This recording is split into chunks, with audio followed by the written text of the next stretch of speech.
This channel got its first comment about the cats today. Baby Squirrel 3000. Oh yeah, look at this kitty. So luxurious.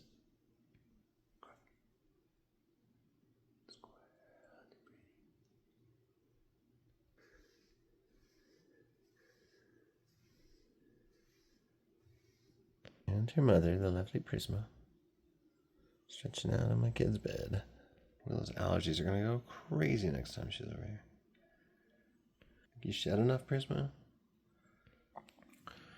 Prisma had 3 surprise babies in 1 litter before she was spayed. And I mean, she has this like lovely like adult face for a cat. And it's one of the babies. The other one lives with my daughter Anodyne. It's named Sweet Pea, or Mrs. P, or Mrs. President. And her only son, later named Mongo by another owner, but we called him the Striped Ambassador. He was so sweet, but when the kittens were old enough to adopt, Mrs. P and the Striped Ambassador went to live with a family that had young kids, and the kids just terrorized them.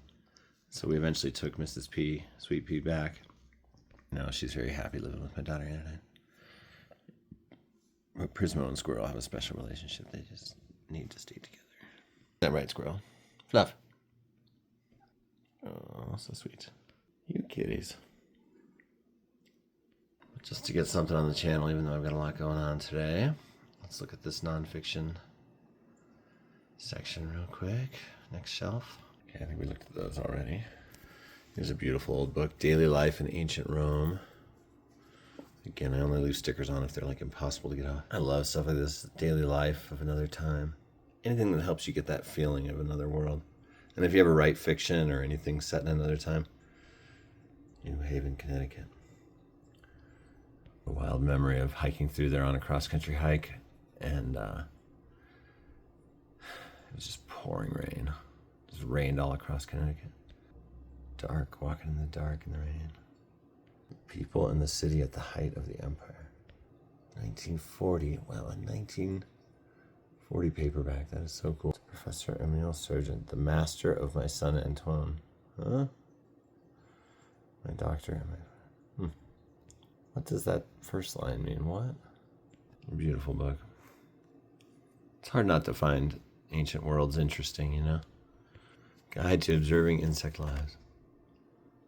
It's funny, my youngest daughter is 11, and she loves all animals. But she's really pretty indifferent to bugs. Doesn't really care about them much. She's like, I don't hate them or want them to be mistreated. I'm not interested. This looks like a really cool book. Old school with the drawings.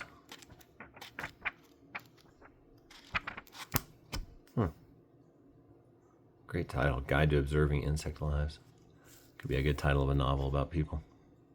I already looked at this one once when it was in a free box haul, but about how governments benefit from the drug trade. The Enlightenment tradition. Sometimes I feel like we've just forgotten about Enlightenment. Every time there's some violence in the media or something like that, people are just like, dog eat dog, that's what humans do. Like, didn't we try to get past that at some point? Didn't we try to improve ourselves? This synoptic essay, well, there's something I gotta look up. Examines critically the origins, development, decline, and historical significance of the European Enlightenment. Decline, yikes. It defines first the essentials of Enlightenment thought and the historical conjuncture and mentality out of which it grew. Yeah. Maybe we need a new Enlightenment. Maybe we're experiencing it already, but it's just paired with a new obscuring at the same time. Started to look at this one in a previous video before it cut off, but I love a book about a place, you know, a To the Lighthouse sort of book.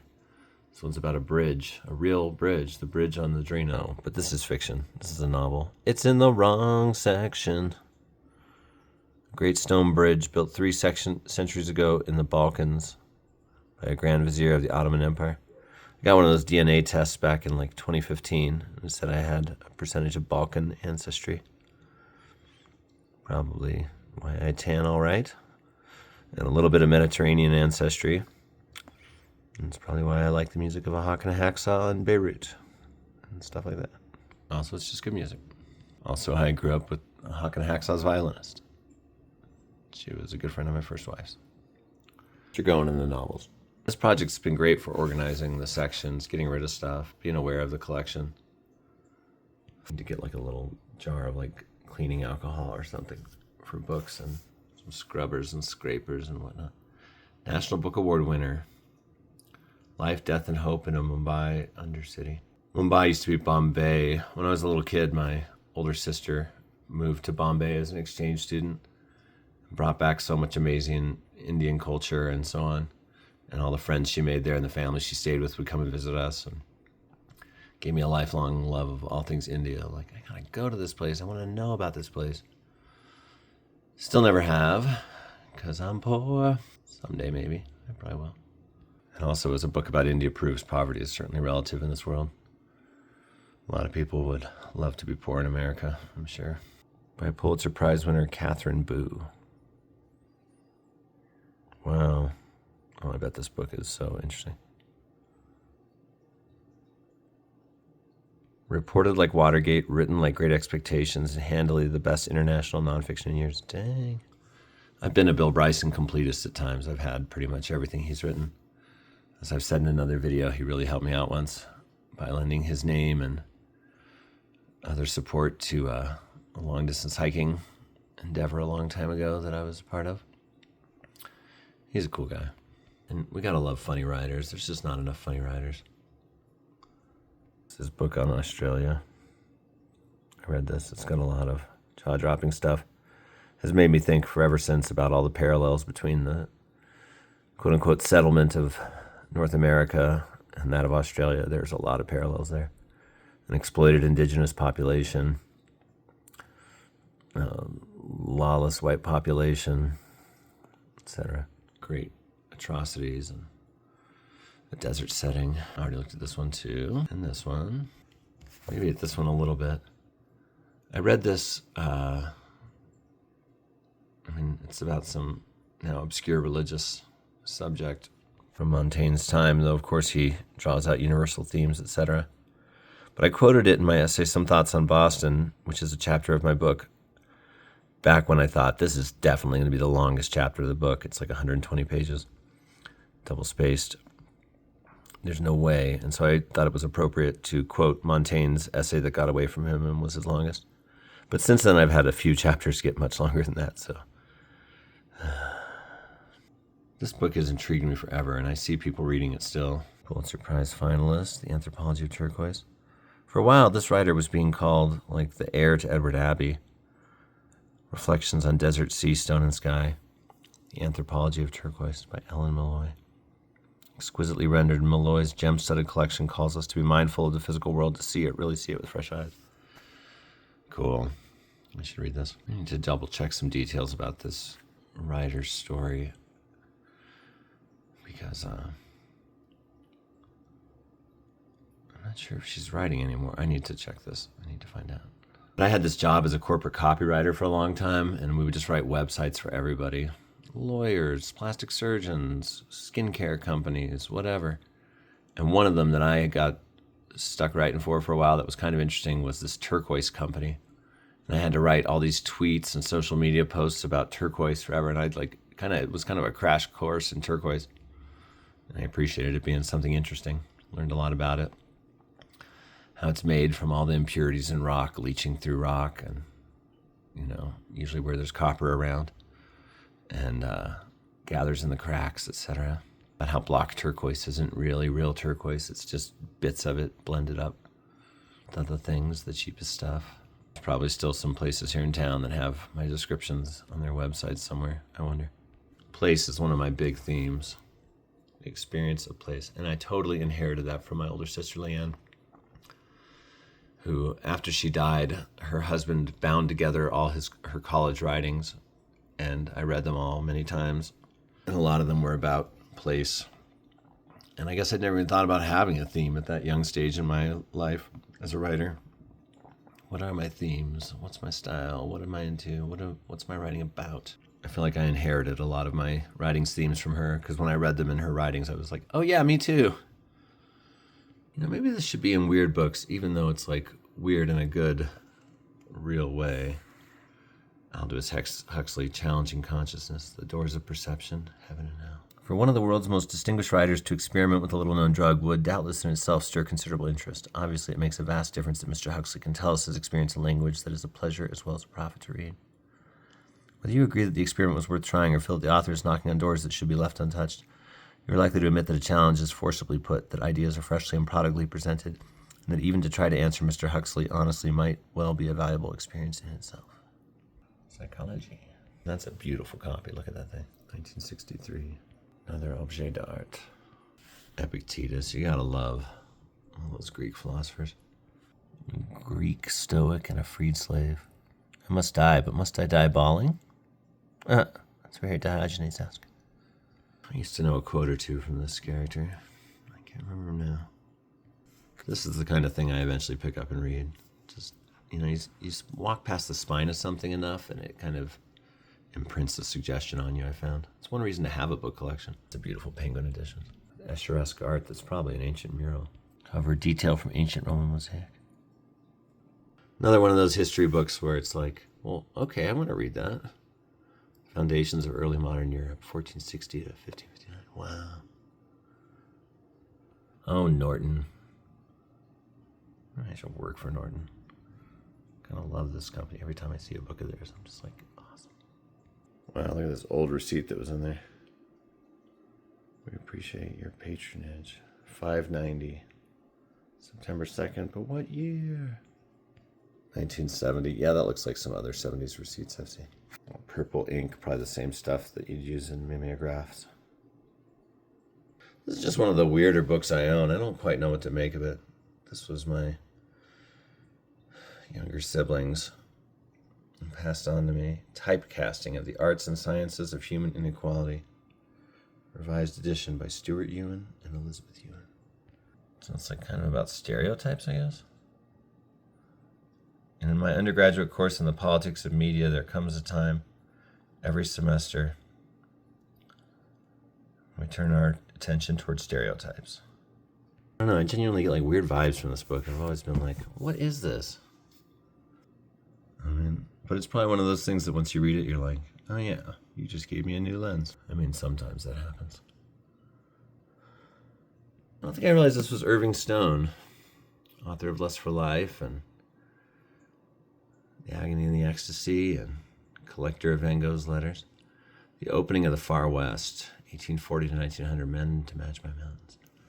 Well, this should be in the more Western nonfiction, probably. Southwestern stuff. I love the Appalachian Trail.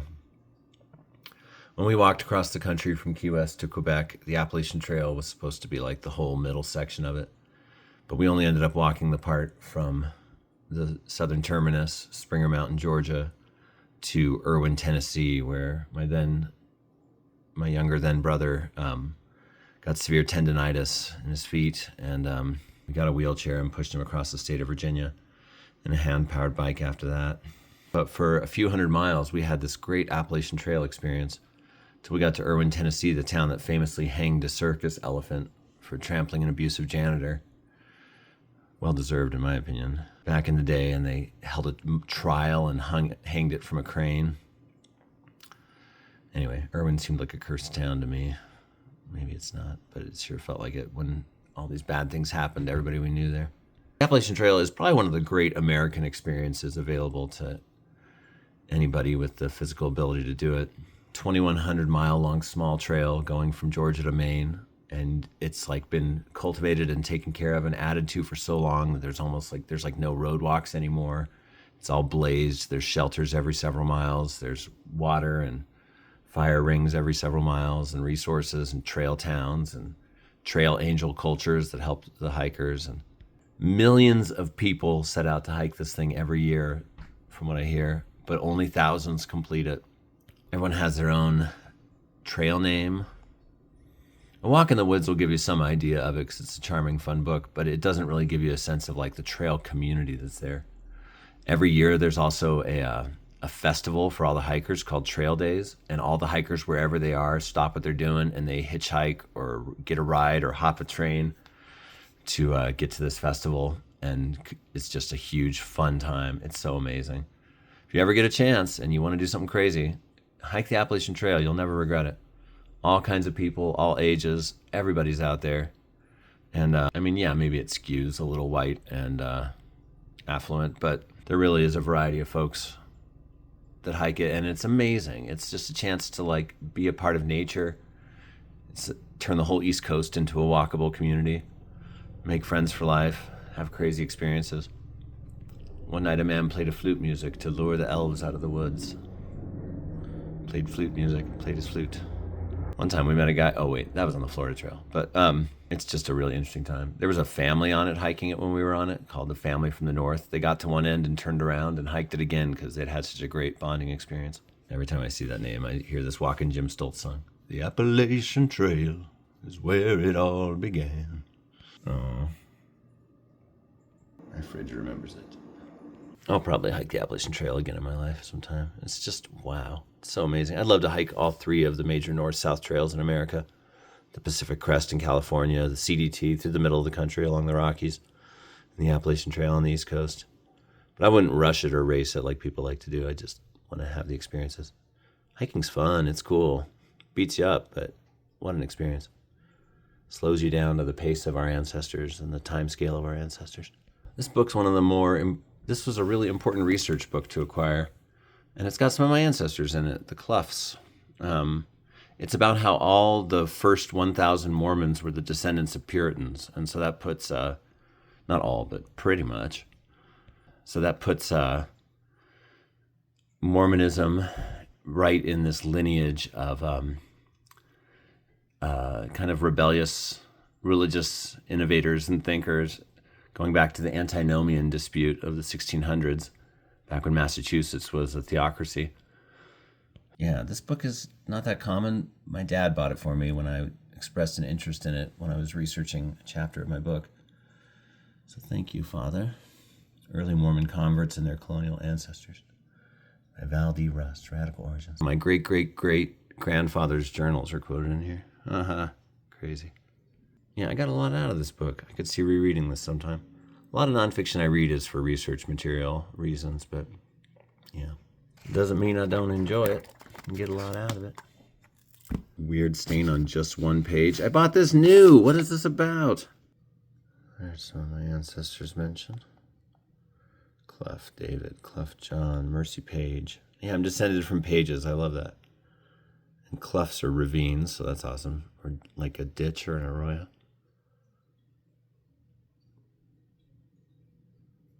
Descended from books and ravines. I love it. There's me being disturbed. Why are none in the index?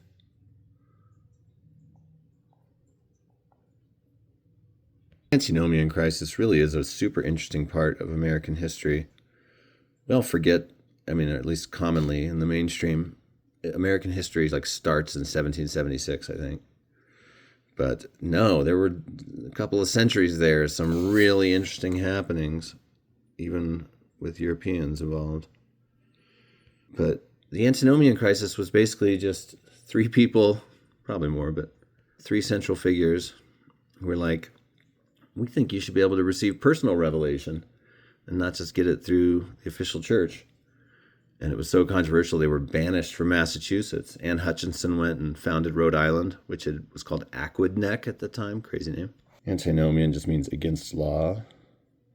And this guy, John Wheelwright, Anne Hutchinson's brother-in-law, he was my ancestor's preacher in Salisbury. So I always think, like, did he help put, like, notions into my ancestors' heads? You know, ideas of questioning authority and personal liberty and all that stuff. My ancestors went from the Church of England to being Puritans. At least this is on my dad's mom's side. Really well-documented side. Went from Church of England to Puritanism to antinomianism to baptistry to Mormonism to whatever all the beliefs my family holds now. A variety of atheism, agnosticism, New Ageism, stuff like that. But like, do you ever think about that? About how like the actions of your ancestors may have put you on this or that path? Stuff that we don't even know about or keep track of anymore, you know? Who knows who like the preachers were of our ancestors and what they said to them? It's kind of wild to find any of that stuff out ever. Restored. And there's even a little space there for if I get new general nonfiction books, which I will. Just get a little quick wisdom of Confucius. The superior man bends his attention to what is radical. That being established, all right courses naturally follow. Filial piety and fraternal submission, are they not the root of all benevolent actions? From the loving example of one family, a whole state may become loving, and from its courtesies, courteous, while from the ambition and perseverance of the one man, the whole state may be thrown into rebellious disorder. Such is the nature of influence. Turns out there's no room in the southwest section. You're staying over here, men, to match my mountains. Aldous Huxley, you're joining the weird books. And for Andrik, you live with the novels now. All right, everybody. Thank you for following the channel and for your comments and likes and all that stuff. Pretty cool. I like being a part of a community with y'all. It's fun. And, this is kind of an interesting project. Sometimes you do projects just to see what comes of them. What happens, They're explorations for exploration's sake. It's like Judd Apatow says he makes his movies to find out why he needed to make them. By the end of it, he usually knows and wishes he'd known before so that it could have helped him make it. For my daughter Sonora, books are decorations sometimes. Oh, also, I got these from a free box today. I found myself, I had to go to UNM, my old school, to get them to lift a giant transcript hold that was on my file because of some books supposedly checked out in 2015. I brought this huge box of kids' books there, and I'm like, can you take these instead? I don't have any of those books, and I've not heard of them. And they were super cool, and removed this giant fee, and ended up just giving this guy who was working there some of the books for a kid in his life. But then when I was driving home, I put it on GPS for the quickest way home. I added some little free library stops that were on there and found some good ones that I had not seen before. This looks like a really cool novel. Won the Booker Prize. Orbital, a day in the lives of 6 women and men traveling through space. Hey, I wish I could have read this while I was writing my hike script. We were 6 people traveling through space. I was all looking for different stories of 6 people during that time. Like The Waves, that's 6 people. A moving elegy to our environment and planet. Sentences so gorgeous that you want to put down the book in awe. Wow. Sounds literary, but I think it might be going in the fantasy. Or sci-fi. This book is considered one of the most eloquent meditations ever written on the Holocaust. Kaddish for an Unborn Child.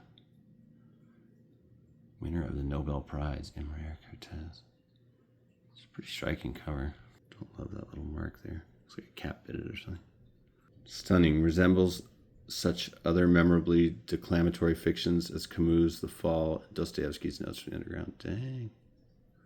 This intrigues me. Writing short films. I do not have a screenwriting book like this. But I do have a couple books from this company, so bring it on. Structure and content for screenwriters. I wonder what it has to say that's so different. Maybe it talks about like submitting your work to festivals, etc. And then a nice big biography of Picasso. By Ariana Stasinopoulos Huffington. Oh, Ariana Huffington. What? Didn't post? Did she write a book about Picasso? Creator and destroyer. One could argue that's like her, creating a left-leaning website and then selling it to corporate interests. Yeah, I think that is her. What? This is old. 1988. You live here now, Orbital. And these books are your new best friends. You live here, Kaddish for an Unborn Child, with the novels. There happened to be a gap in the writing books, so you live here writing short films. Picasso. Hanging with the crit. Going to the free boxes. Not because they're bad, but because I have 2 extra copies. I'll add little notes to each. This is really good. Read it. When I was in high school and my family got a bunch of rocks to landscape a part of their property, I found this in one of the rocks, and I've kept it ever since. Could be one of all of our ancestors. Petrified, turned into stone. It's always so wild to find stuff like just in the stuff of everyday and ordinary life. Like, oh, here's something unfathomably ancient that you can't even comprehend. At an old apartment complex of mine once, I found pottery shards just among the gravel. I was like, where did this gravel come from? I'm calling the landlord up, asking weird questions. Where did the gravel come from? I think it came from the Placitas area. There's a quarry up there, the north end of the Sandias. So it could have been Tano or Tiwa pottery. All right, y'all. More nonfiction next time, or something else, but I'll keep chipping away at this case here. Just like I'm going to keep chipping away on the reading. Sorry, I got a lot of life worries and big thoughts and stuff going on lately, but I want to keep this channel posting every day because it's kind of a cool thing that we're all building here. Just a bunch of bookish people hanging out, talking about specific things. Love it. All right, take care, everybody. Hope your lives are good. Appreciate you all being out there. I'm going to go prepare a package. One of you listeners knows what that's about. And you're awesome. All right, take care, everybody. See you. Bye. Later.